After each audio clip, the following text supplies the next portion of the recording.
let's see how this goes, because Bjorn is busy just destroying a toy right next to me.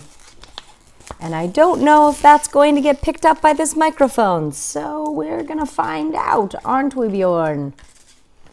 You don't want to chew that somewhere else? Cool. All right. Welcome to the first short story that we are going to read together. I'm going to read it and pause, and as I pause, I want to discuss some of the questions that might come up or just the things that Oh, wow, Bjorn's bored already. Woof. Too bad. Sucks to be him. And you. I'll discuss any of the questions that I might be having as I go through this story. And yeah, I invite you to think along with me. I'll be posting the text of the story on the assignment in Teams as well. And from now on, this will, I promise, be the only time that you have to hear me reading this story. Oops. Yeah. This will be the only time you have to hear me reading this story out loud.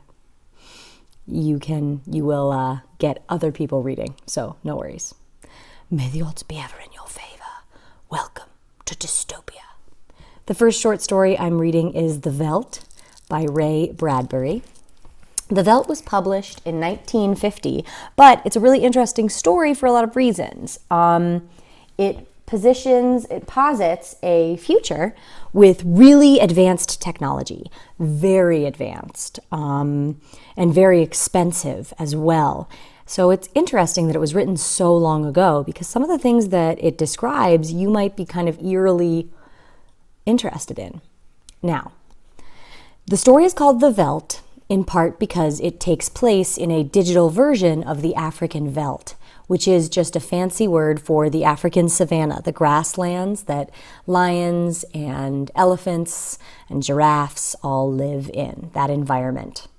Now, as you listen, I want you to think. You've discussed elements of dystopia earlier this week. You've learned about them, you've thought about them. What dystopian elements do you see in this particular story? The Veldt by Ray Bradbury.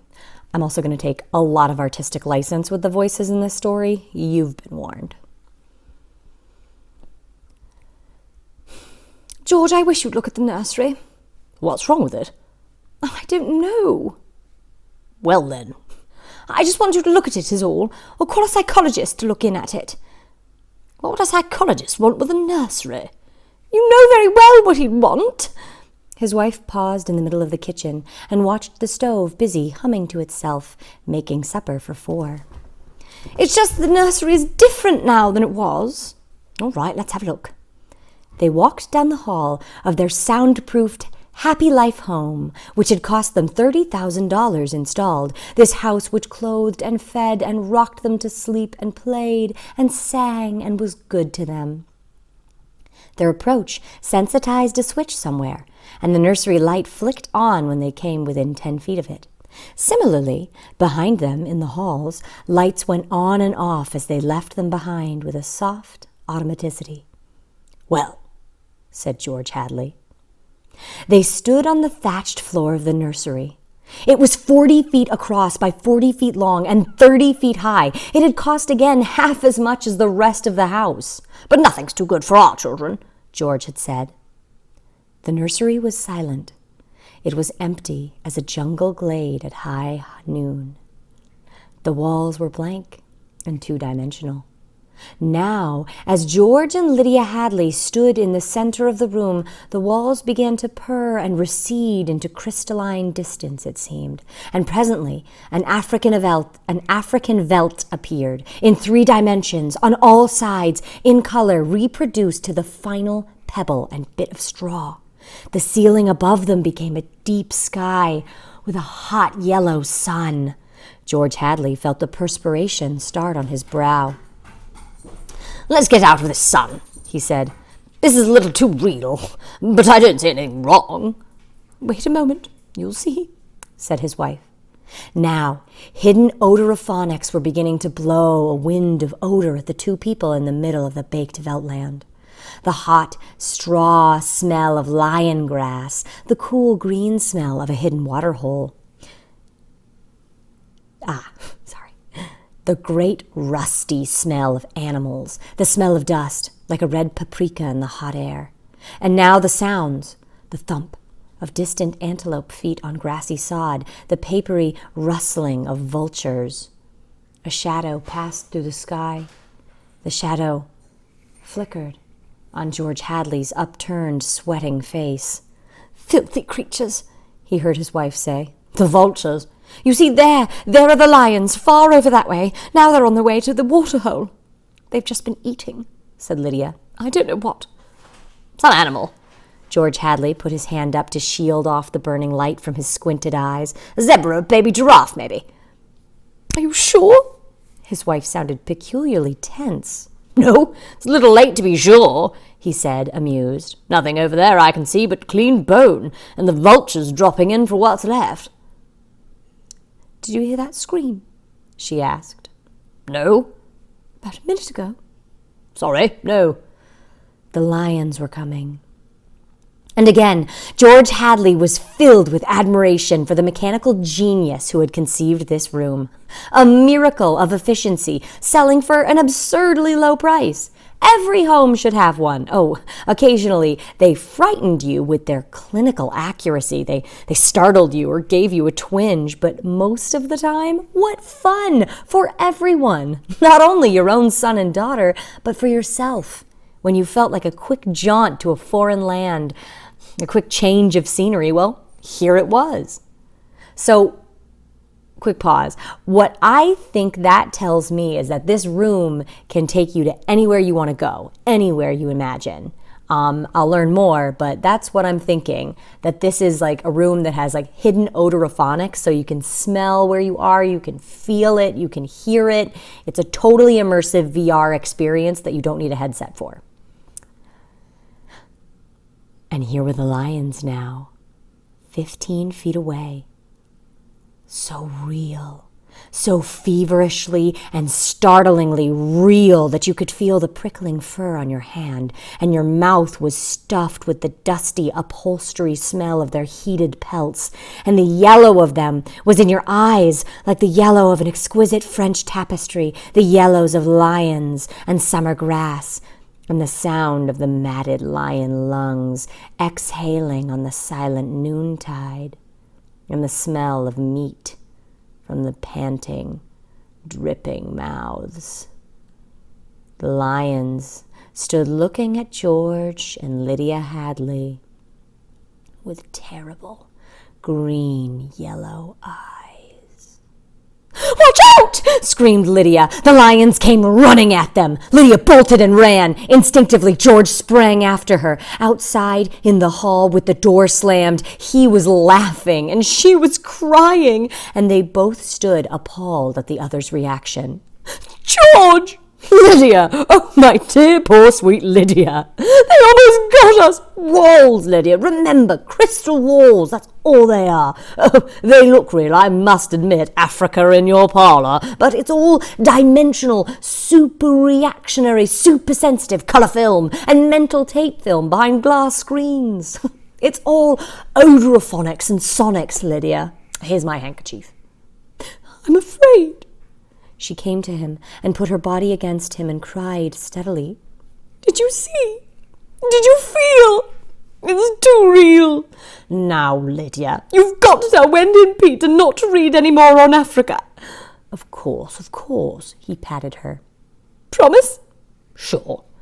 "And lock the nursery for a few days until I get my nerves settled." "Oh, you know how difficult Peter is about that. When I punished him a month ago by locking the nursery for even a few hours, oh, the tantrum he threw, and Wendy too. They live for the nursery." "It's got to be locked. That's all there is to it." "All right." Reluctantly, he locked the huge door. "You've been working too hard. You need a rest." "I don't know, she said, blowing her nose, sitting down in a chair that immediately began to rock and comfort her. "Maybe I don't have enough to do. Maybe I have time to think too much. Why don't we shut the whole house off for a few days and take a vacation?" "You mean you want to fry my eggs for me?" "Yes," she nodded. "And darn my socks?" "Yes!" A frantic, watery-eyed nodding. "And sweep the house?" "Yes, yes, oh yes!" "But I thought that's why we bought this house, so we wouldn't have to do anything." "That's just it. I feel like I don't belong here. The house is wife and mother now, and nursemaid. Can I compete with an African Veldt? Can I give a bath and scrub the children as efficiently or as quickly as the automatic scrub bath can? I cannot. And it isn't just me, you know, it's you. You've been awfully nervous lately." "I suppose I have been smoking too much." "You look as if you didn't know what to do with yourself in this house either. You smoke a little more every morning, and you drink a little more every afternoon and need a little more sedative every night. You're beginning to feel unnecessary too." "Am I?" He paused and tried to feel into himself to see what was really there. "Oh, George!" She looked beyond him at the nursery door. "Those lions can't get out of there, can they?" He looked at the door and saw it tremble, as if something had jumped against it from the other side. "Of course not," he said. At dinner, they ate alone. For Wendy and Peter were at a special plastic carnival across town and had televised home to say they'd be late to go ahead eating.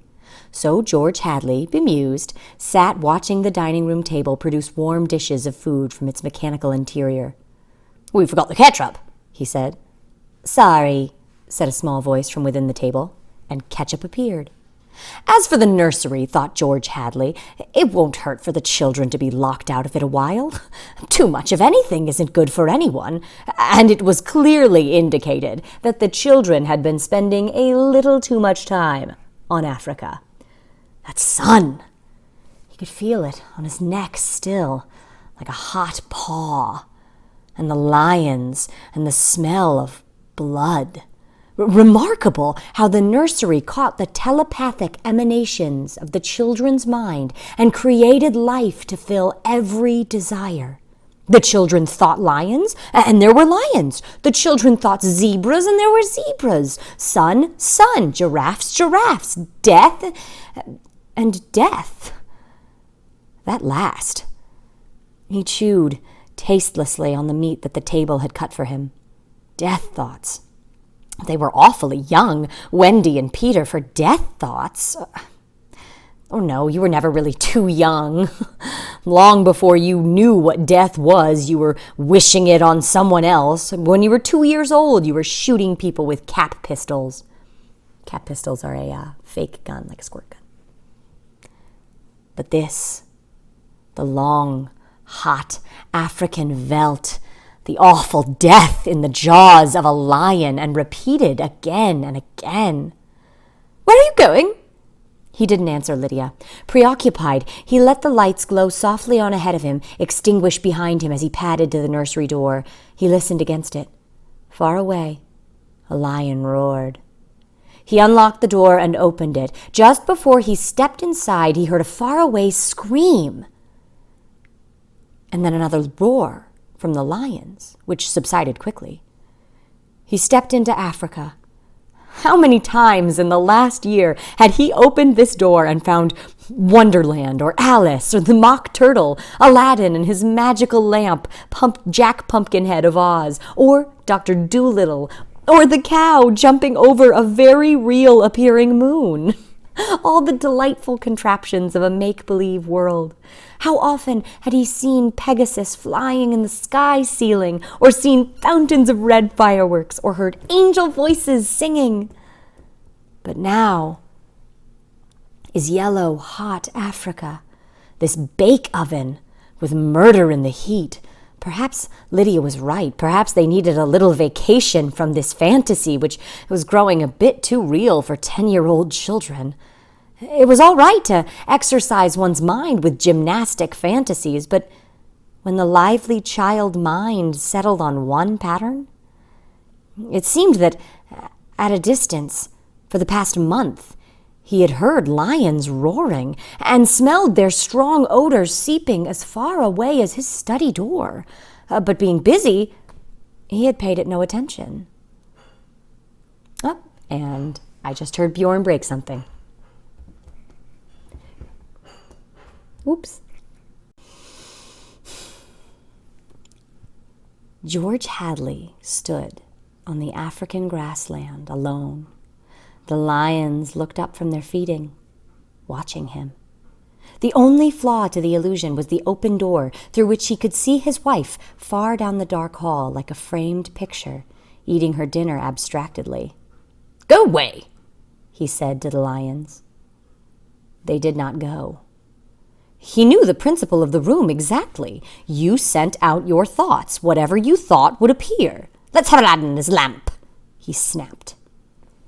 The Veltland remained. The lions remained. "Come on, room, I demand Aladdin," he said. And nothing happened. The lions mumbled in their baked pelts. "Aladdin!" He went back to dinner. "That full room's out of order," he said. "It won't respond." Or what?" "Or it can't respond," said Lydia, "because the children have thought about Africa and lions and killing so many days that the room's in a rut." "Could be." Well, Peter set it to remain that way." "Set it? He may have gotten into the machinery and fixed something." "Peter doesn't know machinery." "He's a wise one for 10. That IQ of his—" "Nonsense! Nevertheless." "Hello, Mum." "Hello, Dad." The Hadleys turned. Wendy and Peter were coming in the front door, cheeks like peppermint candy, eyes like bright blue agate marbles, a smell of ozone on their jumpers from their trip in the helicopter. "You're just in time for supper," said both parents. "We're full of strawberry ice cream and hot dogs," said the children, holding hands. "But we'll sit and watch." "Yes, come and tell us about the nursery," said George Hadley. The brother and sister blinked at him, and then at each other. "Nursery?" "All about Africa and everything," said the father, with false joviality. "I don't understand," said Peter. "Your mother and I were just travelling through Africa with rod and reel, Tom Swift and his electric lion," said George Hadley. "There's no Africa in the nursery." "Oh, come now, Peter, we know better." "I don't remember any Africa," said Peter to Wendy. "Do you?" "No." "Run see and come tell." She obeyed. "Wendy, come back here," said George Hadley, but she was gone. The house lights followed her like a flock of fireflies. Too late, he realized he had forgotten to lock the nursery door after his last inspection. "Wendy'll look and come tell us," said Peter. "She doesn't have to tell me. I've seen it." "I'm sure you're mistaken, Father."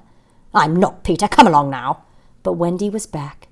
"It's not Africa," she said breathlessly. "Oh, we'll see about this," said George Hadley, and they all walked down the hall together and opened the nursery door. There was a green, lovely forest, a lovely river, a purple mountain, high voices singing, and Rima, lovely and mysterious, lurking in the trees with colorful flights of butterflies, like animated bouquets, lingering in her long hair. The African Veltland was gone. The lions were gone. Only Rima was here now, singing a song so beautiful that it brought tears to your eyes. George Hadley looked in at the changed scene. "Go to bed," he said to the children. They opened their mouths. "You heard me," he said. They went off in the air closet, where a wind sucked them like brown leaves up the flue to their slumber rooms. George Hadley walked through the singing glade and picked up something that lay in the corner near where the lions had been. He walked slowly back to his wife. "What is that?" she asked. "An old wallet of mine," he said. He showed it to her. The smell of hot grass was on it, and the smell of a lion. There were drops of saliva on it. It had been chewed, and there were blood smears on both sides. He closed the nursery door and locked it tight. In the middle of the night, he was still awake, and he knew his wife was awake. "Do you think Wendy changed it?" she said at last, in the dark room. "Of course." "Made it from a veldt to a forest and put Rima there instead of lions?" "Yes." "Why?" "I don't know, but it's staying locked until I find out." "How did your wallet get there?" "I don't know anything," he said, "except that I'm beginning to be sorry we bought that room for the children. If children are neurotic at all, in a room like that..." "It's supposed to help them work off their neuroses in a healthful way." "I'm starting to wonder." He stared at the ceiling. "We've given the children everything they've ever wanted. Is this our reward? Secrecy? Disobedience?" "Who was it that said children are carpets, they should be stepped on occasionally? We've never lifted a hand. They're insufferable. Let's admit it. They come and go when they like. They treat us as if we're offspring. They're spoiled. And we're spoiled." "They've been acting funny ever since you forbade them to take the rocket to New York a few months ago." "They're not old enough to do that alone. I explained." "Nevertheless, I noticed they've been decidedly cool towards us since." "I think I'll have David McLean come tomorrow morning to have a look at Africa." "But it's not Africa now. It's Green Mansion's country and Rima." "I have a feeling it'll be Africa again before then." A moment later, they heard the screams. 2 screams. 2 people screaming from downstairs, and then a roar of lions. "Wendy and Peter aren't in their rooms," said his wife. He lay in his bed with his beating heart. "No," he said. "They've broken into the nursery." "Those screams, they sound familiar." "Do they?" "Yes, awfully." And although their beds tried very hard, the 2 adults couldn't be rocked to sleep for another hour. A smell of cats was in the night air. "Father," said Peter. "Yes?" Peter looked at his shoes. He never looked at his father anymore, nor at his mother. "You aren't going to lock up the nursery for good, are you?" "That all depends." "On what?" snapped Peter. "On you and your sister. If you intersperse this Africa with a little variety, of Sweden perhaps, or Denmark, or China..." "I thought we were free to play as we wished." "You are, within reasonable bounds." "What's wrong with Africa, Father?" "Oh, no. So now you admit you have been conjuring up Africa, do you?" "I wouldn't want the nursery locked up," said Peter coldly. "Ever." "Matter of fact, we're thinking of turning the whole house off for a month. Live a sort of carefree, one-for-all existence." "That sounds dreadful. Would I have to tie my own shoes instead of letting the shoe tire do it, and brush my own teeth and comb my hair and give myself a bath?" "It'd be fun for a change, don't you think?" "No, it would be horrid. I didn't like it when you took out the picture painter last month."